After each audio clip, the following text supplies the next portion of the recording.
খবর পেলাম প্রশ্নপত্র আউট হয়ে গেছে, মাথা খারাপ হয়ে গেল। কোন পরীক্ষা? রাজশাহী ডিভিশনে। রাত্রেবেলা দৌড়ে গেলাম, রাত্রেবেলা মান্নান ভূঁইয়ার বাসায়, আমাদের সেক্রেটারি জেনারেল এলজেডি মিনিস্টার ছিলেন, যে ভাইয়া কি করবো, আমি তো মাথা খারাপ হয়ে গেছে। বললো প্রশ্নপত্র। তো উনি এটা সার্কামস্টেন্স শুনে বললেন যে মিলন নার্ভাস হওয়ার কারণ তো নেই, প্রশ্নপত্র ফাঁস হয়ে গেছে, মনে হচ্ছে না তোমার কথায়, কালকে দেখো।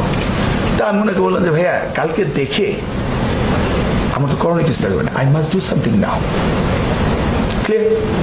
তো এখন আমি রাজশাহী ইউনিভার্সিটির ডিভিশনাল কমিশনার, প্রত্যেকটা ডিস্ট্রিক্টের ডিসি, ডিসিকে ইউনো, ইউনোকে অসি, অসিকে এসপি, আমি তো মন্ত্রী।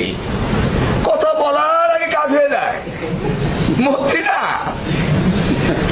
ভাবতে হবে আমি মন্ত্রী, তখন কাজ হবে না। মানে জুতা পরছি এইভাবে, জুতোটা পাশে ডিসিশন বসা, আমার জুতো আমি পরবো, পরার আগে দুইটা হাত পড়ে যায়। আরে ভাই কি হলো, আমরা বাইরে ছিলাম, আমার জুতো একজন টাচ করতে আমি চিন্তাই করতে পারি না। That is called Bangladesh minister. লজ্জা লাগে আমাদের।